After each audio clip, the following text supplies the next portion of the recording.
In September last year, we went on a 10-day trip through Iceland. I had already been there in 2021, and I have to say, coming back after 4 years felt strange. Not because Iceland isn't beautiful anymore, but because a lot has changed. This isn't a travel guide. It's an honest recap of our trip. What we've learned, what surprised us, the mistakes we made, and also what we would do differently next time. We landed at around 5 p.m., picked up our rental car and drove straight to Reykjavik to spend the night. The plan was to wake up early the next morning and start our road trip around the country. We even woke up earlier than planned, which turned out helpful later. As many people do, we started with the Golden Circle. Our first destination was Thingvellir National Park. Because it was still very early, we were the only people around there. It was quiet and peaceful, exactly the feeling I remembered from my last trip.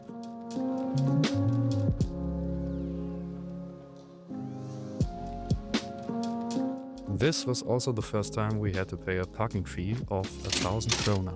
I remembered this existed already in 2021, but I think it was cheaper back then. After that, we headed to Brúarfoss, a small waterfall with incredibly blue water. I had never seen it before, and parking was 750 krona. And again, we were pretty much alone there because it was still very early.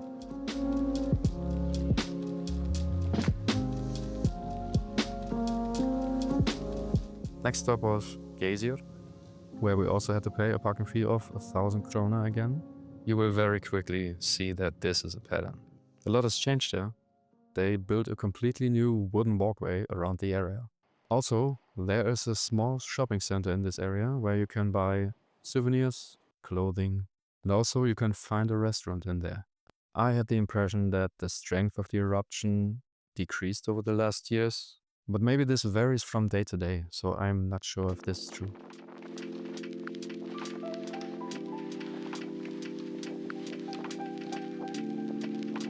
Next stop, Gullfoss. Gullfoss is a very impressive and powerful waterfall.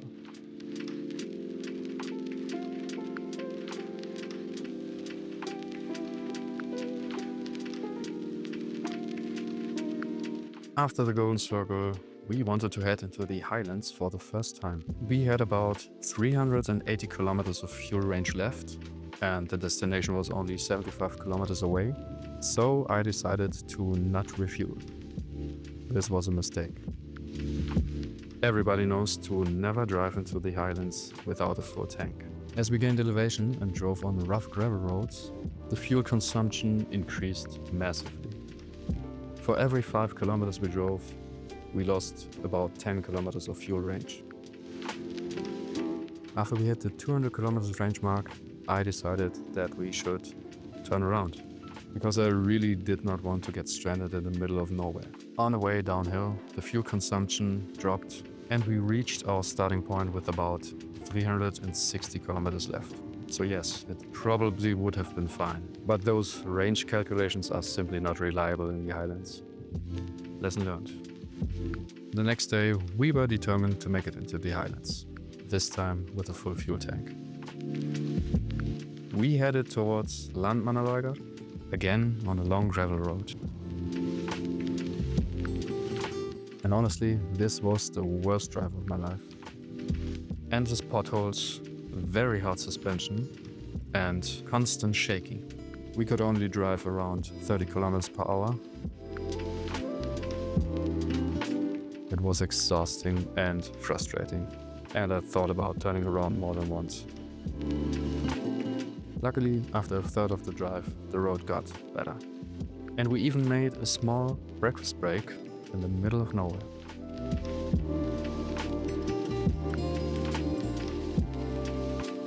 When we finally arrived, the frustration was gone immediately.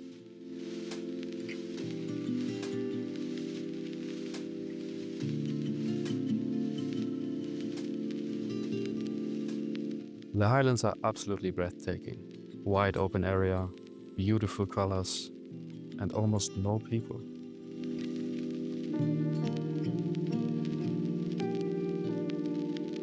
If you want to see a side of Iceland that still feels untouched, the Highlands are the place to go.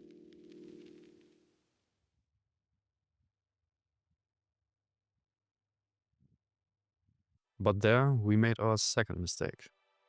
We wanted to hike for only about 30 minutes, so we did not take any food or any water with us. At first everything was fine, but then we met some people who told us that if we would hike just a little bit further, we would see the famous colorful landscape Landmannalaugar is famous for. So we continued. Hill after hill, sweating, still no water.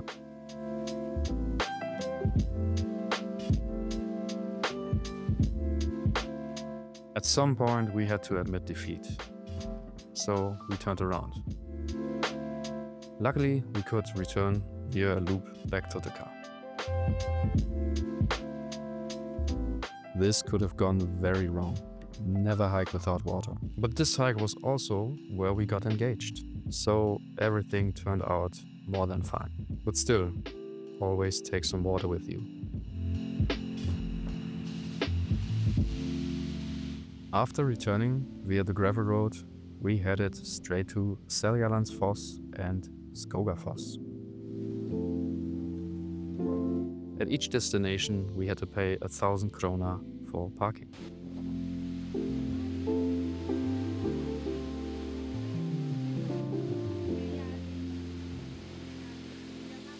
Parking fee in 2021? Nothing. At this point we were very exhausted and headed straight to our next accommodation for the night. The next day we started at Reynisfjara beach. Again we woke up very early and reached the beach when it was still pretty dark. And because of that we were again completely alone.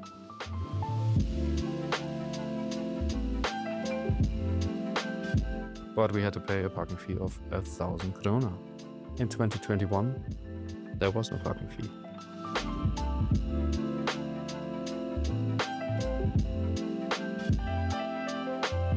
Next stop, Durhulei Lighthouse, where we again were completely alone. And you will notice that this is always the case at early hours. And it was not even that early. I guess it was 8 a.m. maybe? I have to check it. The parking fee was, I think, less than 1,000. I am not sure anymore.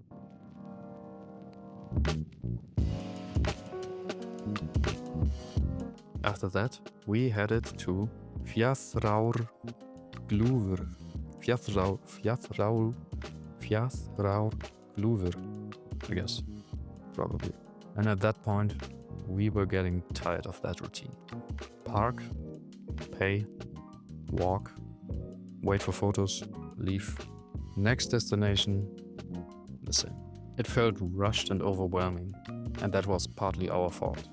I was still mentally comparing everything to 2021, when there were fewer people.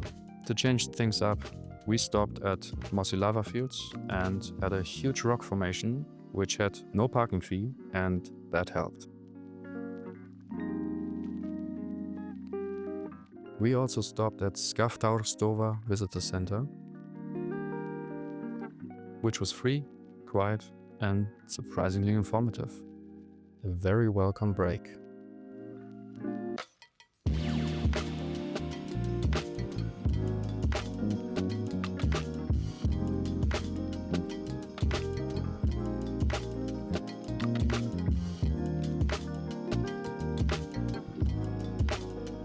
The last stops for the day were Fjallaálón and Jökulsárlón, where we each had to pay, again, 1,000 krona parking fee. In 2021 again, nothing.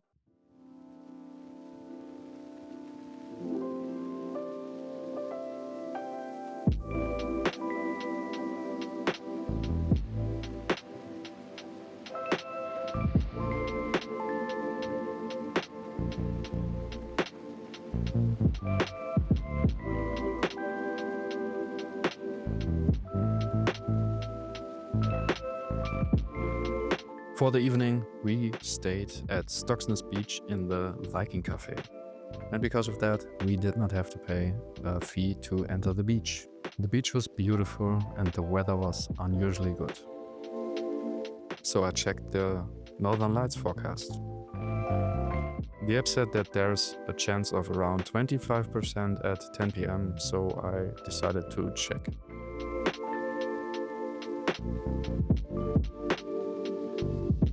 We headed to the beach. And suddenly the sky exploded with colors. Green and purple and red. I have never seen something that impressive, beautiful, and also a little bit scary ever in my life.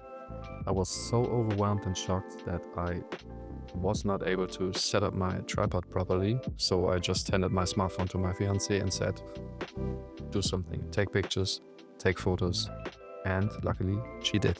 From this point on, the trip changed completely. We drove further north, the road became emptier, the atmosphere calmer.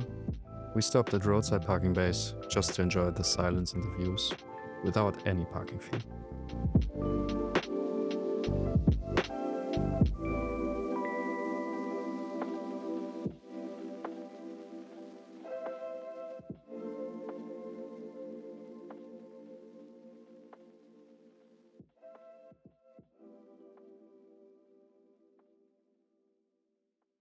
Then we reached a town named Djúpivogur, which was a small, beautiful and cozy town, and we absolutely loved it.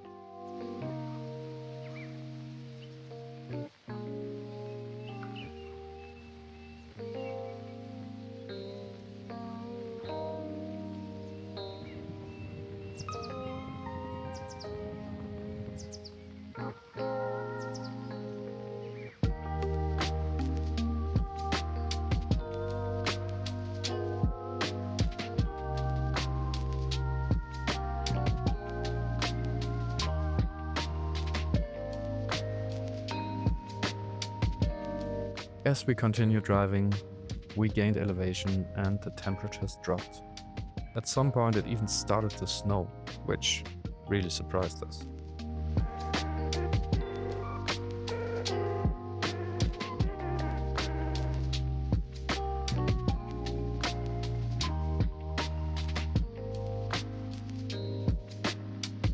At the next stop, Dettifoss, the parking was free. It was frozen over and misty, so the visibility was limited, but it still felt raw and powerful.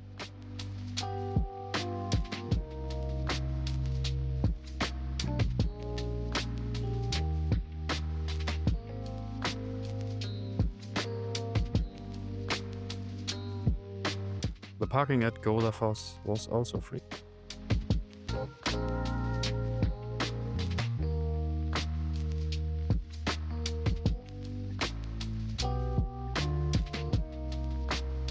After that, we drove to the Mývatn nature bed, which is way cheaper than Blue Lagoon, but I would say equally relaxing and beautiful. We were sitting in the hot water while it was slightly snowing. It was a surreal feeling. We did not take any footage there, and I think this made it even better.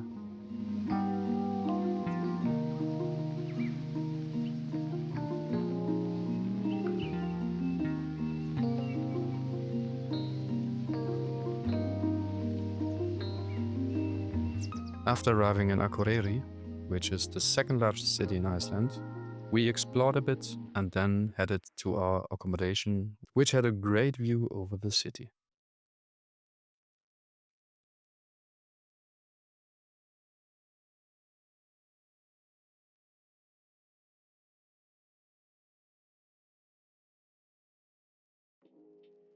The next day, we continued our road trip, which was pretty much almost over.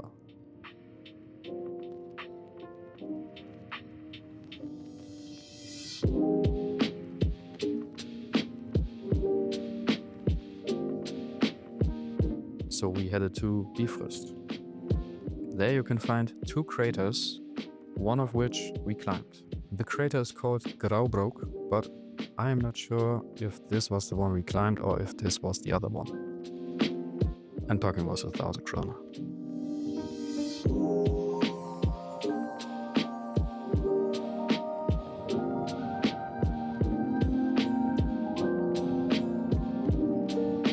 We also stopped at another geothermal area where we found a greenhouse.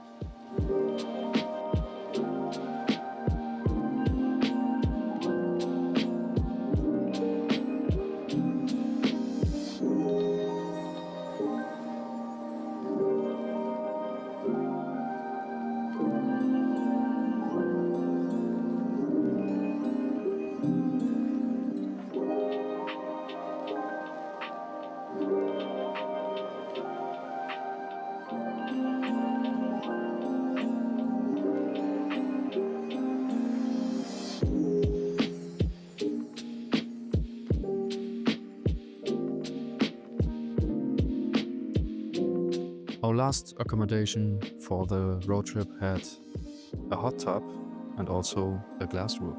I can highly recommend to book at least one accommodation with a hot tub. It's amazing. Unfortunately, there were no northern lights that night. The next morning, we headed straight to Reykjavik, where we planned to spend the rest of the day and also the next day to explore the city.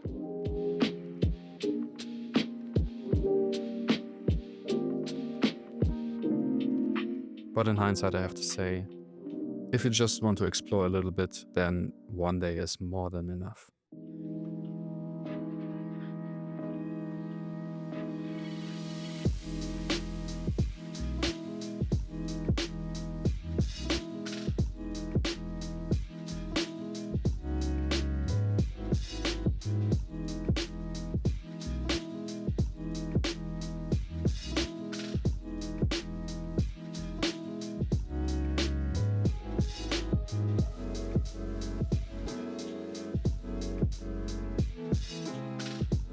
My conclusion for this trip: think about what you want to see. The famous hotspots are crowded, especially in the south.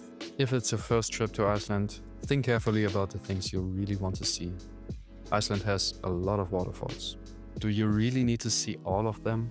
Also, if you really have a spot where you want to take amazing pictures and want to have no one on the photo, go early. Wake up early, plan your trip so that you can reach the spots you really want to see as early as possible. Many people are taking time to eat breakfast in the morning, and it really started to get crowded at 9 a.m. So everything before that, you have a good chance to be alone. Also, go north. And if you can, try to see a little bit of the Highlands. It's really worth it. Also, just slow down. Don't rush from spot to spot. Try to enjoy fewer spots than trying to see everything. Despite of all the changes, Iceland is still a very beautiful country. Next time we will focus more on the north. About the parking fees. All in all, we paid 12,700 krona. At first, that seemed like a lot, especially when you think about the hundreds, if not 1,000 cars at each spot every day. But when I consider that this money helps keep the nature clean and is used to preserve these beautiful places, I think I'm completely fine with it. Thanks so much for watching, and I hope this video helped you if you are currently planning the next trip to Iceland. This is something that I wanted to talk about. It's not something I will do on a regular basis. I don't want to become a travel channel. And yeah, at the moment I am just trying to find my niche. And yeah, if you are interested, then please leave a like and follow.